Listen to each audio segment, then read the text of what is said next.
what you might call an unlikely engineer. I don't have an obsession with cars or planes. I don't have any desire to take things apart. I don't have top grades in maths or science from school. Oh, and I don't have any need to wear a hard hat to work. But what's possibly the most surprising thing I don't have as an engineer? A penis. Yes, despite being an engineer called Alex, surprisingly to a lot of people, I'm not a man. Now, the fact that I don't fit any of these engineering stereotypes used to overwhelm me with imposter syndrome. So, if I could have told my younger self that I'd be standing on this TEDx stage as a visible role model for engineering, I would have sooner believed my pet cat at the time was a more likely candidate. Especially as for young Alex, the idea of being a visible role model for anything was unthinkable. And this all stemmed from an incident when I was just 4 years old. It was the summer of 1985. My mum was driving us home from a holiday in Cornwall in the south of England when we were in a head on collision with a car driving on the wrong side of the road. My mum broke the steering wheel with her face. She was knocked unconscious and broke her ribs on the seatbelt. I was flung from the back seat of the car and smashed my forehead up on the dashboard and punctured my side on the handbrake. When we were rescued from that car wreck, the two of us were not in a good way. But what they didn't realize was it wasn't just the two of us in the car. My little sister was in there too, but they hadn't seen her as she was hidden under a crumpled car seat that had crushed and fractured her little skull. A paramedic did go back and found her, but they didn't think she'd survive. Incredibly, she did, but sadly, her brain damage was severe. Growing up with a sister who had multiple disabilities made me acutely aware of the stark inequalities in life. And I was angry, but I had to keep that rage silent. My parents were going through enough. I felt the best way I could help my family was to be practically invisible. And that became my identity, a shy wallflower who avoided the limelight at all costs. But underneath that invisible exterior, there was a fire burning inside of me. Fast forward a few years, I survived school, just scraped into university, and chose to do biomedical engineering. I'm sure this decision was influenced by my sister. I wanted a vocation where I could create innovative solutions to help people. And that's what engineering is for me. It's not cars, calculators, spanners, and hard hats. Engineering is innovation. Engineering is creativity combined with practical problem solving for real world impact. I like to say engineers turn dreams into reality. A career in engineering should be the most purposeful, transformative vocation. But early on, I realized we have a huge problem in our industry holding us back from the truly inclusive innovation that our world needs. Research proves diversity drives innovation. But we have a diversity chasm in engineering. Every country is facing this challenge. Globally, around 85% of the engineering workforce are men. So we are living in an engineered world designed by men for men. And this filters into every aspect of our lives. Take the engineering of automotive safety, for example. Women are 71% more likely to be injured than men when they're in frontal road collisions like the one I was in, and 17% more likely to die. Why? Well, crash test dummies are based on an average male. So seatbelts, airbags, the engineered solutions that are designed to protect people in car accidents are designed to protect men. We all have unconscious biases. They're like blinkers on the way we see the world, creating blind spots. We need engineers with many different lived experiences working together to see each other's blind spots. And this applies to anything that we are engineering solutions for. And we have a lot of urgent problems in the world that need solutions. From the climate crisis to health pandemics to ethical AI, innovative engineering is the answer. But it has to be inclusive innovation, engineered by diverse minds. And it's not just gender diversity. We need greater ethnic diversity, neurodiversity, socioeconomic diversity. We need diversity of thought and perspective, which comes from different lived experiences. So the question is, why don't we have more diversity in engineering? And I think the key issue is you can't be what you can't see. Picture an engineer in your mind. Is it a man? Despite me standing here in front of you, if you pictured a man, you're not alone. More than 2/3 of people associate engineering just with men. Most people can't even name a single famous female engineer. So here's one for you. Mae Jemison, engineer and astronaut, a remarkable woman showing us what is possible to achieve, which is amazing. But the problem with only having a few exceptional examples like this is that it exacerbates the feeling that if you want to make it as a woman in engineering, you have to be exceptional too. And I'm living proof that you do not. You don't have to be a genius or fit any engineering stereotypes. You can still have a successful career in engineering. What if more unlikely engineers like me were visible role models? Then we wouldn't be so unlikely, and a wider pool of people would see themselves belonging in our fields. The common narrative that we have is that it's this chicken and egg situation. We don't have enough diverse role models to inspire more diversity. Or do we? Let me ask you all this question.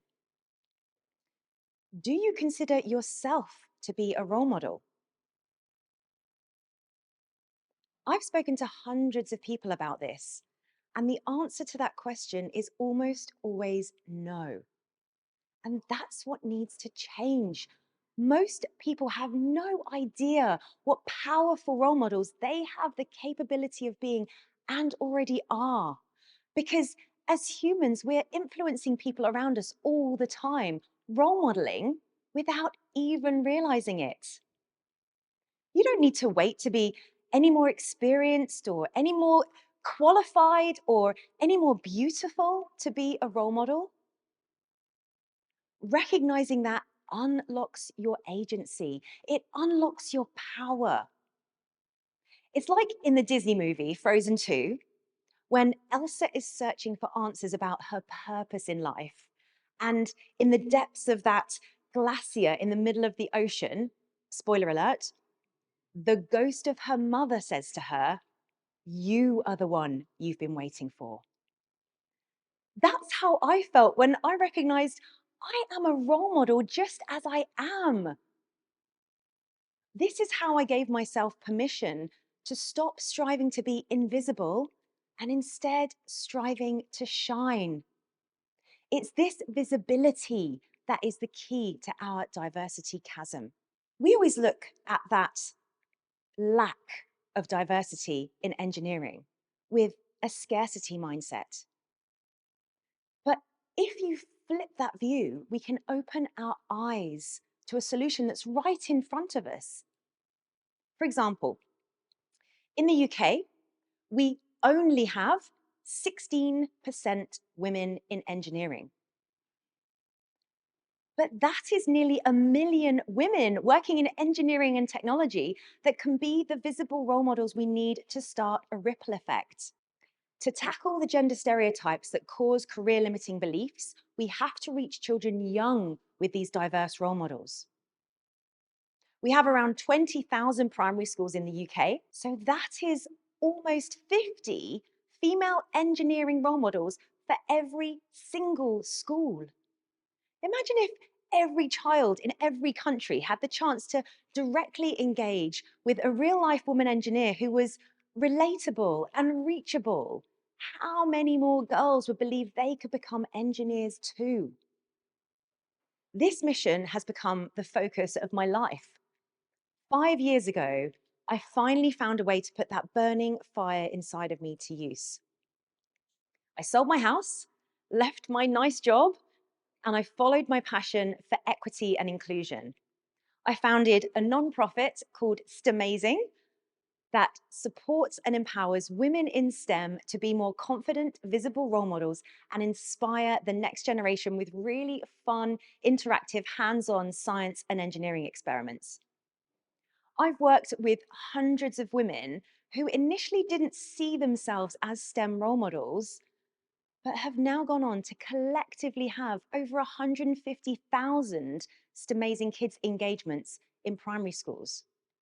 These everyday, relatable role models are absolutely smashing stereotypes in a big way and benefiting themselves in the process by leveling up their courage and visibility. Role models like Kaylee Mills, an engineer who is deaf. Kaylee now inspires deaf children with Stemazing Kids activities all in sign language. Kaylee told me this little story about a girl who came up to her after her first Stemazing workshop and signed to her, "You wear hearing aids like me." And Kaylee said, "Yes." And she said, "And you're a girl like me." And Kaylee said, "Yes." And she said, "And you're an engineer. So does that mean I could be an engineer like you?" And Kaylee said, "Yes." It's stories like this that just show the power of relatable role models. And it's seeing the impact of this connection that keeps me going, especially as we're already starting to see a shift in focus on equitable and inclusive STEM solutions in recent years. Like in automotive safety, a Swedish research team led by female engineer and professor Astrid Linder has developed a crash test dummy based on female physiology. This could finally make car safety more equitable for women. And if you need more of a business case, getting women into engineering is not just good for inclusive innovation, it's good for our global economy too. The STEM skills shortage is costing us billions. This just wouldn't be a problem if we stopped alienating almost half of the population from STEM careers. So, what can we do about it? Well, the solution has to start with more female STEM role models in the national curriculum in schools. But I think we can do better than that. And I've got an idea. Imagine a future where the education of our young people is not just the duty of schools. It's a shared responsibility with professionals in industry from all sectors, particularly career priority sectors like STEM, where being a visible role model in schools is not just the ad hoc voluntary hobby for a few enthusiastic people. It becomes an automatic civic duty for every adult in the country. So, as a professional, you'd expect to get called up to do your bit for the country's education at some point. Think jury service, but for education outreach. Let's call it education service. Now, this may sound radical, but we need something radical to accelerate the pace of change. We need many, many more everyday role models like Kaylee, people like me that are not up on a pedestal, but absolutely worthy and capable of inspiring others.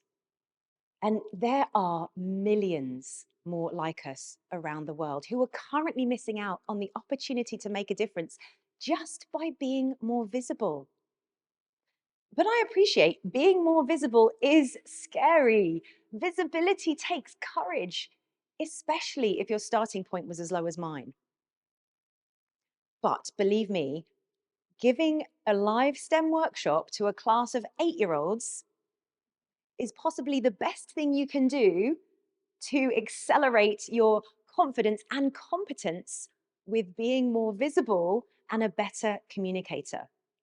We still have a long way to go, but I'm optimistic about the future. My sister still faces barriers every day due to her disabilities. But despite the original prognosis that she would never live an independent life, she now runs her own business with her husband and lives a full life with their 2 kids. She is my role model, and she continues to inspire me to fight for equity and inclusion, not just in engineering, but everywhere in our society. But this fight needs all of us. Let's ensure that every child of every gender knows that your sex has nothing to do with whether or not you can be an engineer. So, my plea for our policymakers in government is recognize we need a radical solution for plugging the STEM skills gap, like creating education service for everyone in the country. My ask for business leaders is please invest in connecting your employees with young children. So think longer term so we can inspire that long term future. And finally, my message for every individual listening is recognize you are a role model. Be courageous, be more visible, and be part of the everyday role model revolution for a more equitable, innovative, and inclusive world. Thank you.